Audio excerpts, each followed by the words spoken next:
Great. Well, good evening, everyone. He remembered you from. Thank you all so much for coming along. Firstly, an apology. As I only got back about 1 a.m. yesterday morning, I have forgotten to bring sweets for the tables. Now, if you're in girls and lads group, you seem to be alright because your leaders have sorted you out. For the rest of you, I am sorry, I've let you down. I even remember coming out the door and thought I'll buy some, and then I forgot then as well. So if anyone feels like they want to get themselves a water, you knock yourselves out. Feel free with that.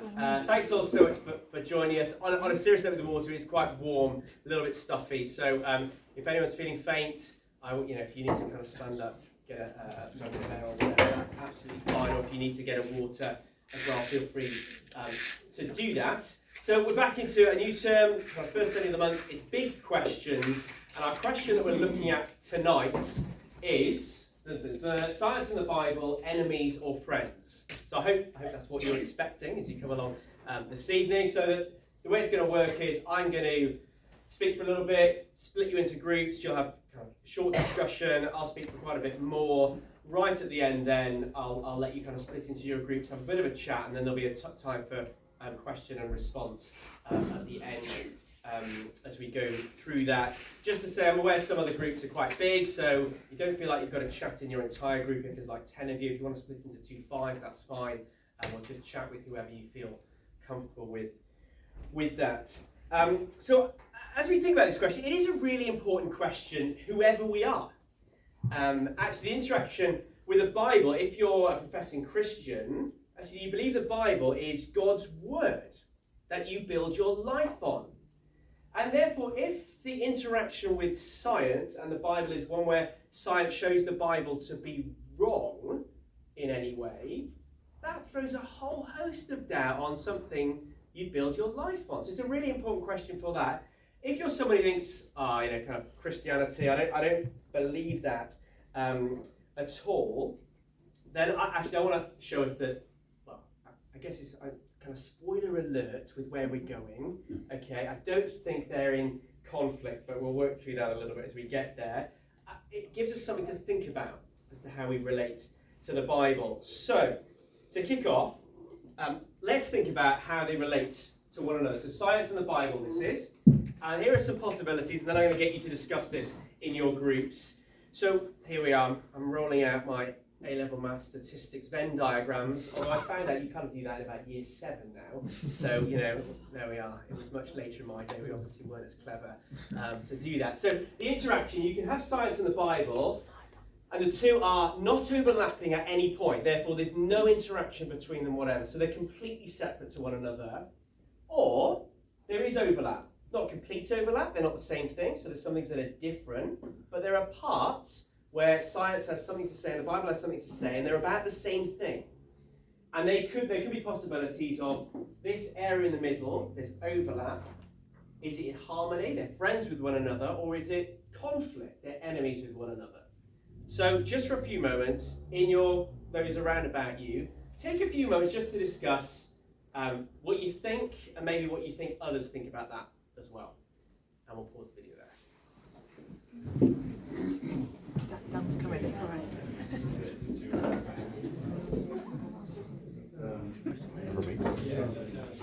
Any reflections that anyone in their group, you don't have to share anything if you don't want to, but anyone happy to share anything on just kind of discussions, general points you've been making as you've been discussing that question? And hopefully it won't kind of take up all of my talk that I've prepared on that. I won't let you speak for a while. Yeah, go on, Dan. As science moves into so many fields as it is, trying to find origins for everything around us, I think there has to be some overlap with the Bible, which explains the origins of the things around us. So if there's claims being made over origins that science is making there, well, certainly Christianity makes claims over origins, so there will be overlap. Yeah, thank you. Any other thoughts on that? Well, I think it's important to recognise that science, as we understand it today, did not exist in the ancient world. So the Bible was not attempting in any way, shape or form to explain the things that science tries to explain. Now we're going to come on and talk about what definitions of science. We're also going to talk quite a bit about history of how we come to where we've got to with that. Yeah, thank you. I think we've got to a point that in a world where we say there's no absolute truth, that science has become our absolute truth. So it's okay as long as science says it, but actually science changes with knowledge, and we learn things, we disprove things we knew before, and I think the challenge of that, actually science isn't as definitive as we think it is, can be quite helpful. Yeah, and I'm going to probably come on and say anything about that, but science certainly makes truth claims. The Bible makes truth claims. I mean, where do we go with this? So there are some faiths, and I'm not an expert on Islam at all, so I'm happy to be corrected, but my understanding of that would be, so the Quran is mainly sayings that Muhammad received when he was in a cave, and therefore there's no way of testing whether those sayings, if they're not making any kind of claims or facts in history about truths in that way, well, it's a matter of faith. And therefore, in that particular case, you would have Islam sitting much more kind of science and Islam separate. One's faith, one's more kind of looking at what's happening in the world, and they would sit separately. That doesn't prove it right or wrong, one way or the other. It's just worth understanding what's going on there. Some parts of Christianity are inevitably of that ilk, of sayings and so on, that aren't overlapping with science, but some bits definitely are. So Dan, you picked up on a helpful one on claims of origins, perhaps, if science is going into that field. But the Bible's a book that's written in history. It communicates things about that. And there's a whole load of things like archaeological evidence that you can look into that can verify or not some of the truth claims that are made just on maybe even incidental things that are written about places and people and those kind of things in the Bible. So there is some overlap. The big question is whether that overlap is in harmony or conflict. And of course, some bits you might not be able to decide one way or the other. But for the bits kind of almost that are up for grabs in that, what do we do with that? And I suspect, I mean, none of you said this, but actually Nathan did say it this morning when he was introducing the topic. Some people will go, and I've heard this said to me quite a lot, I don't believe the Bible because I'm a scientist. Now, what they are saying is, science and the Bible are in conflict. I trust science over the Bible. I think that's a fair way of summarising what they're saying there. And I want to work through a little bit of history to understand how on earth we've got to that point, because to my mind they're not. And I think it's helpful going through some of the history with that. So bear with me. We're going through a history lesson on this, but I hope it'll be helpful and you'll understand why I'm doing that. The incident with Galileo, right? So I remember my daughter was in year 5. She comes home and she's been taught at school the whole incident with Galileo, and how some of you will be familiar with this. Some of you won't. So Copernicus did a whole lot of study and kind of working out what's the center of our solar system, working out that it was the sun rather than the earth. Before we thought the earth was the center, and then Galileo built on that and was working out actually that the earth moved around the sun. Prior to that, they didn't understand that to be the case. And she was being taught this at school, and she comes home and she said, "Oh, actually, we kind of found out that science contradicts the Bible in this, and the church got it wrong." And I said, "Oh, very interesting." So I talked her through some of this history that I'm going to talk with you, and then I went to talk to the teacher about some of this as well. Because what happened in that particular case was science of the day said the earth doesn't move. And then the findings of Galileo, building on others' work, put forward a theory that it did. And the science of the day then went to the church at the time, which had a lot of power, the Catholic Church, and said, look, it says in the Bible, Psalm 93:1, Psalm 96:10 says the world is firmly established, it cannot be moved. So the Bible says the world doesn't move, and therefore the church ended up getting involved in the debate, and Galileo was persecuted and so on around that. And therefore the narrative builds up around it, kind of the church's anti-science, and the Bible is wrong because it says the earth doesn't move, but science has clearly shown that it does. Now, to talk about this, I want to talk through, and I've kind of just put a couple of heading on there, a correct understanding of what the Bible is saying, and then also a correct understanding of who the conflict was between. Now, as you read the Bible, it's worth understanding it's not written as a scientific textbook.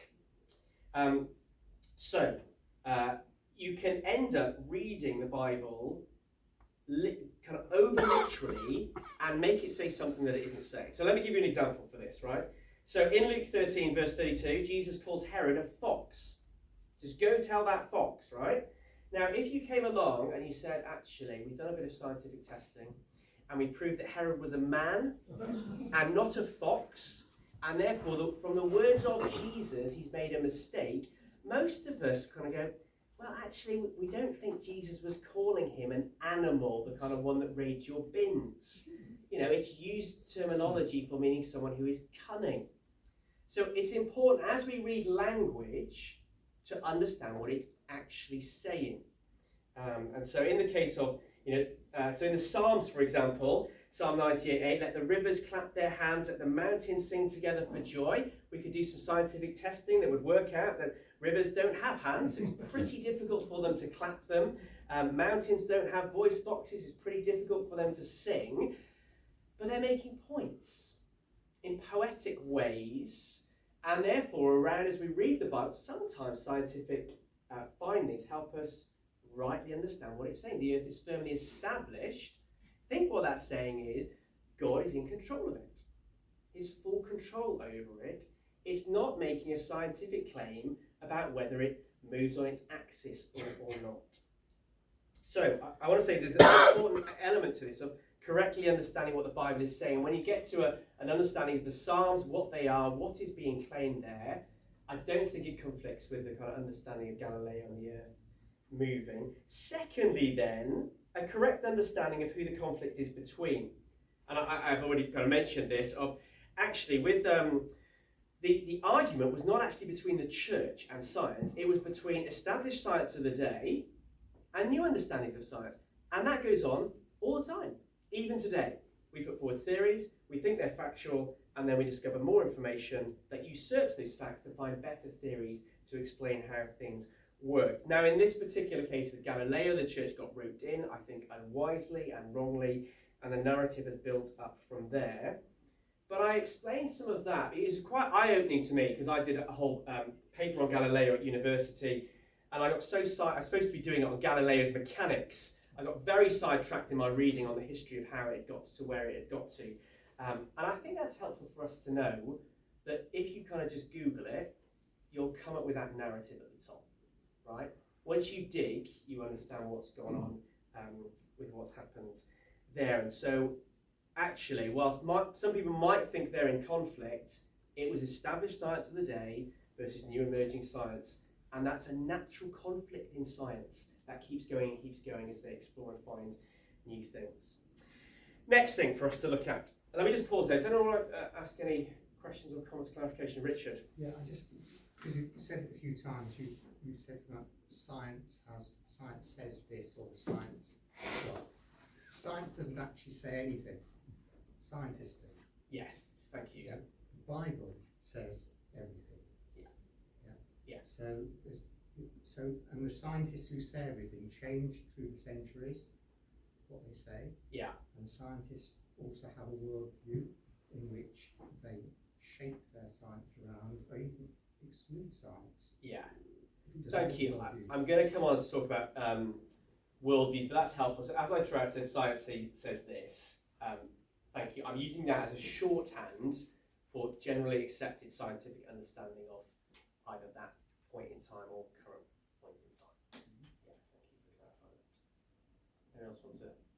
We're going to move on to another bit of history in this.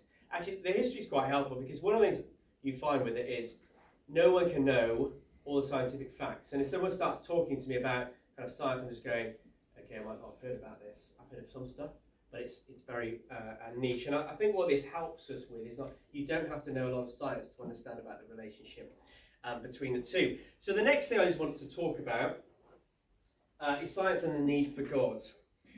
Here's one of the things, and I'm kind of broad generalisation, kind of sweeping take on this. over time, what happened was people used to not understand things. Now, let me use an example with this, right? It says, okay, there's a tree. It's not very windy, actually, but you can see maybe the leaves moving in the wind, and you go, I don't understand that. That must be God doing that. It's kind of, it's this magical thing that's happening because I don't understand it. And then you just, you start discovering more things, and there's, you discover the wind. You go, no, actually, it's a perfectly normal explanation. The wind is blowing those leaves. And what happened over time was there's kind of built up this kind of understanding of there's some things we understand, and there's some things we don't. And the things we don't understand, we'll put down to God. And it's the kind of it's known as the God of the gaps theory. So anything you can't understand, we attribute to God. But of course, what happens is over time, we start understanding more things. Those gaps get plugged, and so we have a understanding of scientific theory of the way things work. And you can see the trajectory of it gets less and less in terms of what we need God for in that. Now, that doesn't do away with God, because who causes the wind and all those kind of things. It doesn't answer those kind of questions. All that's been done away with over time is a faulty God of the gaps theory. Not one that says actually, that understands who God is, because it was built up of this we understand and that's not to do with God. This is to do with God, and it gets smaller and smaller, and people just draw the line of the trajectory. All of it's related to God. And it's just the way we understand that. And so, actually, do you know what? We have to ask the question of this: what is science? Science, various ways you could define it, but is the discovery of things based on testable evidence. Discovery of things based on testable evidence. And the birth of modern science, well, a lot of the great scientists were Christians. So Robert Boyle in the 17th century, Isaac Newton in the 18th, who apparently spent more time studying theology than science. I wouldn't agree with him on all his aspects of theology, but that was his. He was still true of him. 19th century Michael Faraday and James Clerk Maxwell. At the entrance to the old Cavendish laboratories in Cambridge, you can still see the quotation from Psalm 111, which Clerk Maxwell had put there, which says this: "The works of the Lord are great, studied by all who have pleasure in them." And so the slogan around this was, science is thinking God's thoughts after him. So science, from a Christian perspective, you can go, actually, we suddenly discovered the way things work. That doesn't do away with God. That's just thinking God's thoughts after him, rather than a faulty God of the gaps, whereas we do away with the gaps, there's a trajectory to do away with God. It's discovering things about God and the way he's created them. And therefore on that, so I'm trying to do away with a God of the gaps, just a faulty understanding that means we can kind of dismiss it as God is no longer needed because we understand more. It's actually understanding the way God has done things. And in thinking about defining science, I just want to move on to other definitions. And that is just briefly to think about evolution. And I think definitions here are very, very important as you speak to people about this. The God of the Gaps theory was before evolution came on the scene, and you'll watch TV programs and so on, and they'll just kind of talk about things in a way that assumes we have evolved. Now, this is where we get into the area of origins and potentially some conflict, and we want to talk about this. One of the main reasons it's been billed as evolution versus religion, again, its history, is partly what happened when Darwin aired his theory. So Thomas Huxley was very anti-Christian. He took on Darwin's ideas and set up something called the X Club. It was born out of anti-Christian belief, and while Huxley, while promoting Darwin's theory, doesn't seem like he understood it himself. And in fact continued to work in areas completely contrary to Darwin's theories. However, he was remarkably effective at getting X Club members into powerful scientific positions, and the book written by one of Huxley's associates, Draper, claimed that conflict between science and religion was right through history. But it wasn't based on fact. That claim was not based on fact. It was based on Draper's personal reaction to the Catholic Church, the Galileo situation, but it gained a lot of traction within culture. And we can understand that, don't we, where kind of maybe, kind of our false truths, fake news gets out there, it gets traction. This is what happened in this case. One author describes it as a very clever 19th century contrick, effectively a conspiracy to set science against Christianity. But it wasn't based on facts in that. And now, to help us talk about this, we do need to think and examine what we mean by evolution. I kind of feel like if someone asks me, look, do you believe in evolution? If I say yes, they go, well, why on earth did you believe in a God? If I say no, they're like, well, how on earth can you believe in something that's so contrary? And actually, what we need to do here, you'll see up on the screen, is to define what we mean. Are we talking about micro, meaning small, or macro, meaning big, when we're talking about evolution? So in microevolution, it's just the kind of basic things you're being taught at GCSE biology or whatever, or maybe you're probably taught in year 6 now, aren't you? A creature adapting to its surroundings. And you go, yeah, we can almost kind of put it, separate them and see how they adapt and maybe even, see it. And it's microevolution. I believe in microevolution because of the evidence that's put to me on the very small scale. Macroevolution is a whole different ballgame. See, macroevolution is to say there is an origin without a creator God, and that we have evolved from, an amoeba. Now that's a very different claim. So I say that there's evidence for microevolution. Once you get into macro, it's very much a theory, and you can argue or not about what evidence there is for it, but clearly there's not kind of conclusive scientific proof for that. And therefore we get into this. This is not an issue of science. Scientists on both sides who kind of believe in God or don't believe in a God, you've got scientists in both camps. So it's not an issue of science in that case. It's actually a difference of worldview. Do you think there's a creator God? Believe in on whatever proof there might be there? Or do you deny there's a creator God for whatever reason? And you cannot prove beyond doubt either of those positions. So the question is, where do we go? Francis Collins said, if God exists, he must be outside the natural world. Therefore, the tools of science are not the right tools to learn about him.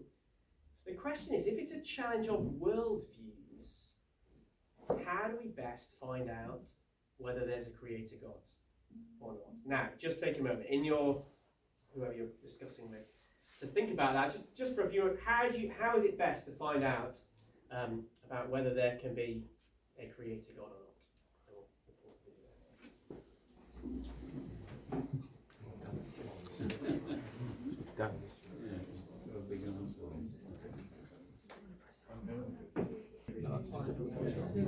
All right.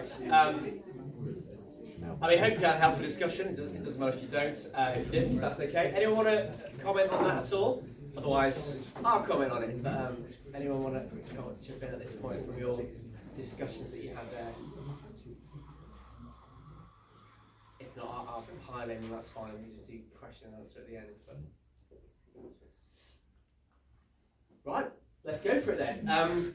So, just to say, whilst science maybe not have the tools to determine whether God exists or not, isn't to kind of say one position isn't a stronger position than the other, and therefore we're trying to work out which has the strength for it. So Dawkins, in his book The God Delusion, portrays kind of believing in Christianity like having a teapot orbit the Earth, but it's so small it can't be seen even by the most powerful microscopes. So you can't disprove that, but it's unlikely. And we're trying to work with, okay, well, where's the strength? Where's the likelihood? So just because you can't disprove something doesn't mean you want to believe in it, does it? But I don't think that's a fair portrayal by any stretch of the case for Christianity. And I want to just first of all think about what is the best way of knowing things. Because I've got plenty of friends, some of them far more intelligent than me, who would just go, look, science, that's the best I've got in terms of discovery of things. That is far better than believing something written thousands of years ago in an old book. So I'm afraid, far more interested to tell me who said that to me. And I want to just slightly throw a little bit of water on, and Julie alluded to this earlier, of just how good is science at telling us stuff. Now, I don't want you to get the impression that I'm anti-science. I'm not. I'm positive about it. I just want us to be realistic about its limitations. So, say for example, you read stuff all the time. So I read a magazine called The Week. It has a science page, just summary of science. And I reckon nearly every week it tells me a new scientific discovery in there that has changed the understanding of what was established before. That's how science works, isn't it? We discover new things. But what that means is there's a period of time where we were convinced that something was true that we're now convinced isn't true. And where that ends up leading us to is if we were to I got this from someone else, but something called the circle of knowledge. If you just draw a circle and let that represent all knowledge that can be known, how much would we draw in at that circle? Yeah, I've asked that question quite a number of times to different people. Most people are humble enough to go just a dot, just a small dot in that. We recognise we know very little. Yes, kind of with AI, you can kind of mine knowledge, a kind of greater amount. There's loads of things we still don't know, and therefore we're always going to be in the process of potentially finding new information that undermines what we already knew. Now, that's not to say it's not useful, our scientific discovery. It is just to highlight there are limits to it, and there are things we maybe think we know really well, and are confident that we might end up coming to conclude aren't true as we discover more and more things. So science, great, but limited. Now, of course, that leads to, well, how can we be confident in anything? Well, if there was someone, a God, who knew everything, who spoke truthfully and told us things in a way that we could understand truthfully, well, if that were true, that would be a superior way of knowing things to science. I think that's my kind of case, anyway, with it. It doesn't prove whether there's a God or not, but it's saying that is, as a method, a better way of knowing things than kind of going along, discovering things when there's a whole amount of ignorance around that as well. Now in this, we're not asking for a belief, and I want to be respectful to people who believe different things. It's not asking for a belief like Muhammad in the cave gets a revelation, has a whole lot of sayings that aren't testable, that you go, it doesn't prove whether they're true or not, but we've got nothing to prove it with. I think the Bible has things that you can test, and whilst certainly you can say the existence of God, you can't prove it beyond doubt, there are certainly plenty of things that point to the truth that is far superior than a teapot orbiting the earth that you can't see with the most powerful telescope. Now, there are plenty of things I could go through and point to about the existence of God and kind of the background of evidence that points to the truth of the Bible. I don't want to talk for too much longer, and I want to give time for question and answer. And I could do a whole other talk on evidence for God, evidence for the Bible. I want to point you to a number of things that I think give a helpful kind of pointer to the evidence that we have that points to the existence of a God. Now, the first is, I've got it up on the screen already. Here are the things I just want to point to. They're not the only things, but they're just pointers that I think might help us. The first is the way the world is. See, if we don't believe in a creator God, we believe in just a material universe, I don't think we actually experience the world the way you'd expect to. Now, there are many ways we can talk about this, and I hope this isn't maybe painful for anyone to talk about, but you know, if you're at a funeral, and if you're at a funeral of a young child, no one experiences that as if it's just a material universe. Let's say that child was ill. No one goes, well, that's just survival of the fittest. No one experiences life like that, as if we have just evolved from amoeba. In the same, so if a wasp was killed or whatever, we wouldn't be mourning in that way. There are pointers in the way we experience the world that suggest it's beyond just the material universe. See, a worldview without God doesn't fit at a funeral. But the Bible, as you read it, fits very much with that. That human beings are made in the image of God and therefore have a tremendous value, and therefore we feel things. Death is an enemy. The Bible has an explanation for that rather than just being a natural thing. We experience it as an imposter because the Bible storyline explains that to us. And if you don't know that storyline, I'm very happy to fill that in. Come and talk to me afterwards about it. So I think that's quite a compelling one for me. We don't experience the world the way you'd expect if it was just a material universe. The second thing to point to is the person of Jesus. Dawkins in his book tries to just kind of brush this off of not everyone really even believes he even existed. There's a historian, forgive me for using these examples before if you've heard them before, but it's quite a good one, so I'll use it again. So there's a historian called John Dickson. He said, "I'll eat a page of my Bible if someone can find me just one full professor of ancient history, classics, or New Testament in an accredited uni who thinks otherwise, i.e. who claims that Jesus never existed as a person." So there is someone who's a historian who says if you've got anyone who kind of is a specialist in this field, in a proper university with a reputation on the line, who denies Jesus' existence, I'll eat a page of my Bible. You can go home and watch the YouTube clip. He says, I've got John 1 lined up to do it. The YouTube clip's about 10 years old. And if you Google online about this, there were groups of people searching to try and find this one person. Now, I don't know whether they have, and you always got to go, there may have been someone, and I'm not aware they've ever found anyone who would deny the existence of the person of Jesus. And therefore, he's a person worth looking into. Staggering claims made as Jesus claims to be God. He steps into human history, someone from outside our physical universe. At least that's what he claims. He does amazing things to back up those claims. You'll be familiar with some of the miracles, I'm sure, that he claims. And there is a very strong historical case to be made for him rising from the dead. And you can go away and examine the evidence. There's a book, or even be made into a film called Case for Christ, where a person who didn't believe in God, set out to disprove the resurrection, ended up on the compellingness of the evidence, believing that he rose. And you can look into more that the person of Jesus is someone worth looking into and not quickly dismissing in this. And then the third element I'll put there is the Bible, the best-selling book across all of time by an absolute mile, the most translated book, historical evidence, archaeological evidence, manuscript evidence, and evidence of the millions of Christians who claim their lives have been changed by it. Now, I've just thrown a few things out there, right? They don't prove categorically one way or the other. They just start making a case. And so, as I talk through this, actually, on the whole science and the Bible and relationship, as we've gone through, I hope you kind of begin to see that maybe some of the cultural narrative of them being in conflict isn't quite true.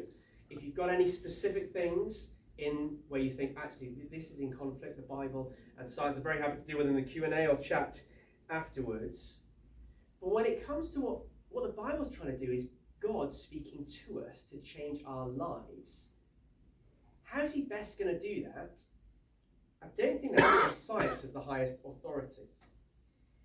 See, science helps and it might point us to some of the truth, but the Bible, as God's word, authenticates itself. See, God shows the truth of his own word. He's not asking for blind faith. There's evidence that points to it. But actually, if you're thinking, I'm not quite sure whether to believe the Bible or not, the best thing to do is read it and ask God to convince you that he's speaking truth. That's the best thing that you can do. And again, I lose track of particularly doing kind of missions or whatever, talking to other people about it, where they'll throw things out about the Bible and just going, look, have you read it? Have you read it? And they haven't read it. And I just say, look, just please go and read it. Because it doesn't read like often you'd expect it to. And actually, a very gripping read, as I said, the most read book and translated and so on, it's worth reading and asking God to authenticate it to you that way. Now, so I got to finish, and we'll go into groups and then Q&A. Hasn't science disproved the Bible? What's the relationship, friends or enemies? I want to say the idea that they are enemies is a false idea when you actually dig down into history of what's happened. Some of the cultural narrative around that is not a true narrative. So fake news is not a new thing around that. Feel free to go away and read more. If I've made any mistakes in that, that is possible. Come and speak to me about it. I'd love to be corrected. If that's the case, the conflict is not between science as testable evidence in the Bible, I don't think. It's between different worldviews. And then you get into the question of how do you decide which worldview to go for, which is the most compelling. And one-sided accounts pushing more towards kind of understanding of God and Jesus Christ as God, as the one to look to, and the case for him. But as I start out, it's pretty important we get this right. Because actually, if the Bible isn't God's word, it's not something to build your life on. But if it is, it really is something that will change eternity forever for us. So well done. I appreciate it's really hot. Why not just take a few moments in your groups, chat about maybe anything that struck you or what questions you've got remaining, and then we'll take a few minutes for question and answers after.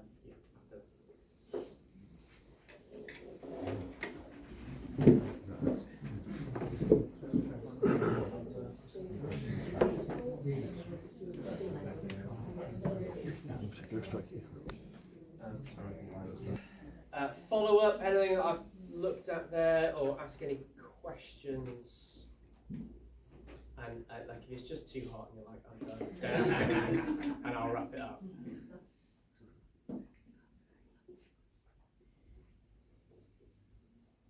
But I've known a few people that will sort of give some sort of argument along the lines of that if you basically don't have a very literal, completely literal understanding of scripture, that you're not being faithful to it. So you have to believe that the world was created in 7 days, literally exactly as it happened. Otherwise you're not a proper Christian. But is there not room for a less literal view that is still faithful to God?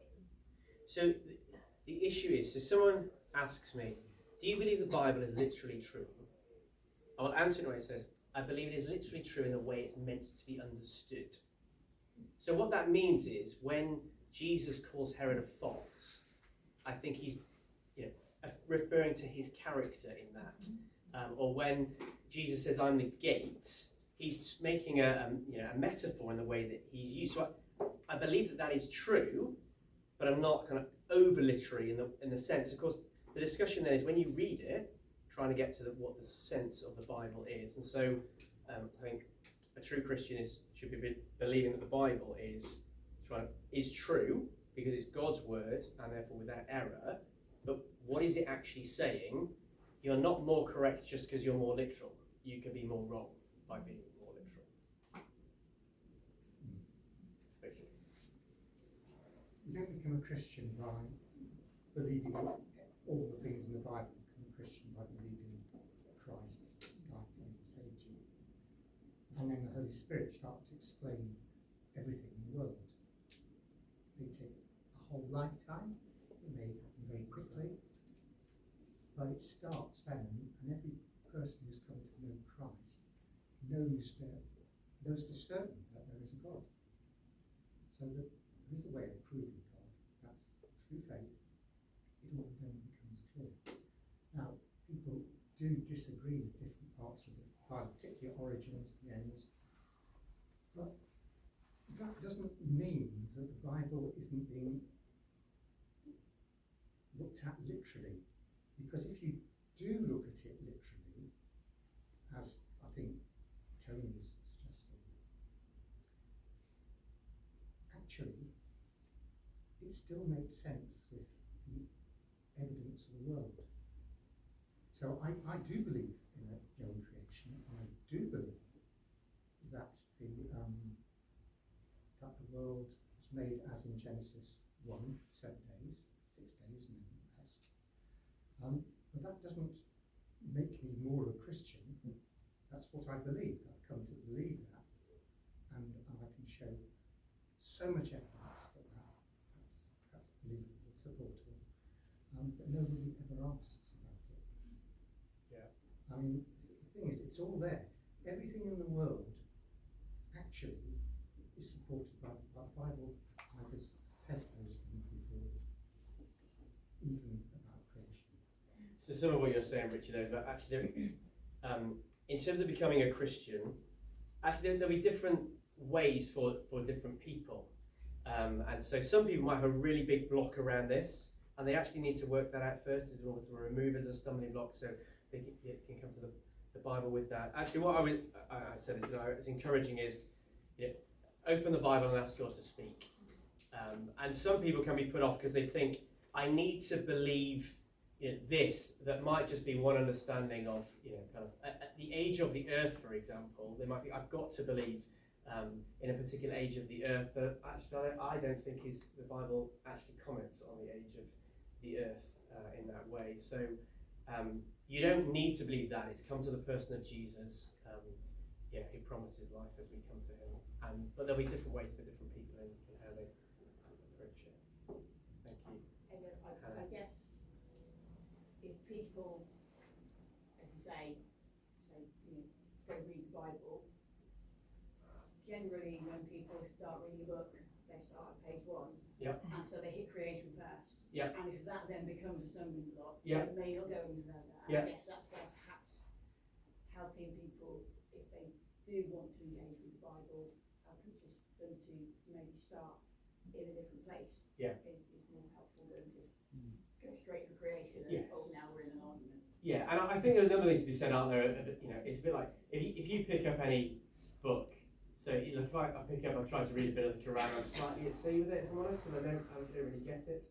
And I think God has set things up that there are therefore people who are able to help. And so in the church setting, we have it set up that we put on things like this. And there are those of us, who read through all the Bible, familiar with it, able to help, answer questions, and so on. So there's the help of other people that you can have, and there are pointers as well of maybe where to start. I don't think starting in Genesis is it's a good place to start. It just might raise questions quickly that might need. I think the key thing is, I don't necessarily agree with what Richard said about the new earth and all this sort of thing, but it's irrelevant. The key verse of Genesis, the first 5 words are in the beginning God. Now that's the important thing. If you start there, how things evolve from there and over what period of time and etc. are pretty irrelevant actually.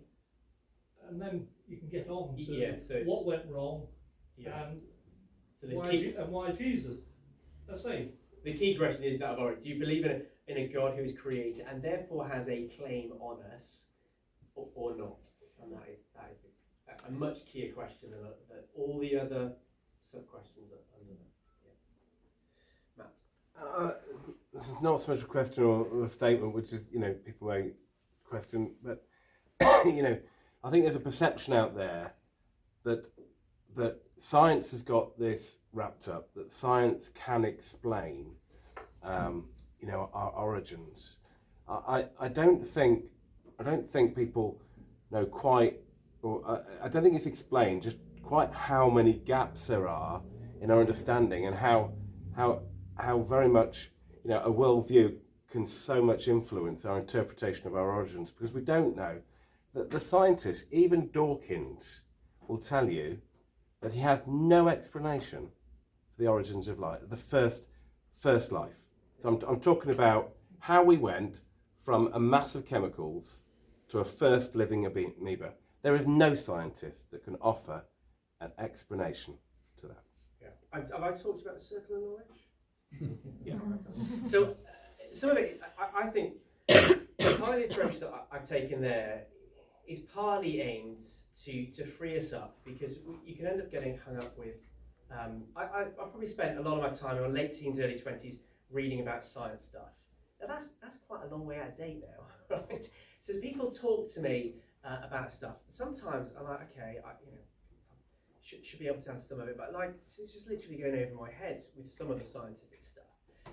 We don't need to understand that, and actually the truth is, neither does anybody know everything. So one of the criticisms of Dawkins is he's a specialist in one field, biochemistry, maybe, can't quite remember. He's a specialist in one field. Then he speaks as if he's an expert in another field, like astrophysics, and the specialist in that field, he only doesn't know what he's talking about. And of course, the truth is, none of us can be experts across the whole thing. It's the circle of knowledge stuff, and therefore you're actually then a limit with it. So it frees us up from that to go, why is it that people start from a point where, one, we don't know everything, but we can make really kind of confident claims that something shows this. Meanwhile, someone else looks at exactly the same evidence and comes to a different conclusion. It's because of our worldview convictions. And then you get into the conversation around worldviews, and therefore, how do you come to work out which is the best worldview to come from, rather than getting into a discussion of science or kind of particular theories and detail, that some of which will just go over my heads. Can I just say, I don't want to be in arguments, but I do think everything that is written is relevant. Everything that God has written in His Word is relevant. And we might not understand it, but I love what you said.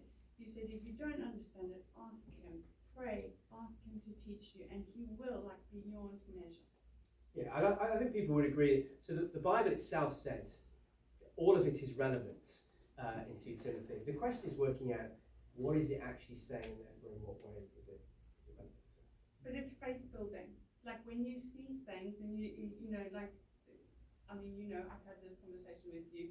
I do take the Bible fairly literally, unless it states it's a metaphor. And when you read things and you see it, you can actually see that what is written there is right. It's faith building. Lord, you said it. That's the way it is. And if you believe the Bible is the Word of God, it's an encouragement to read it and ask for His help in understanding which He promises to give. I've only got time for one more if someone wants to comment, and if not, we'll finish. Dan. I think there's been a couple of mentions of relevance that I think I've got a little thing to tie together, whether it's helpful or not. I think, yes, everything in the Bible is relevant because it's written and God wrote it for a purpose. But there will be a relativity to it. So people who say, there are these main key points and the rest is irrelevant will likely not be saying, it should be completely disregarded as useless. But in comparison to other points in the Bible, it's possibly of less importance to becoming a Christian and the faith in being a Christian. Yes, so a couple of things. One is everything in the Bible is relevant, but not over everything. So, actually, just knowing the Bible might not get you through your GCSE chemistry, okay? So just be clear on that. So it's relevant to what it speaks to and what it's trying to achieve with that. And then what you went on to say then about actually, do we need to know everything in the Bible before we put our trust in it? No, we don't. We just need to know enough. And that's the kind of point of it. So there might not be a categoric proof, but what I have is there's a whole host of things I don't know about, but from what I know, having read the Bible, I know enough to be convinced in what's true, that I can trust God with the things I don't know, I'm not sure. Thank you, I think it's quite a helpful way. To finish, thank you so much for coming along this evening and enduring the heat. Our next big questions will be first of the month in October. Any clues as to what it's on? What was it? I should have looked this up. Is Christianity good for the world? Okay. I've clearly written it already and ready to go. Great. Tim, any better attempts? Big questions in October. Is Christianity good for the world? Do hang around. If you want to ask any more questions, very happy to chat. Love chatting about these kind of things, so very happy to chat more. But feel free to hang around, carry on chatting on your tables. If you want to shoot off as well, you're very welcome to.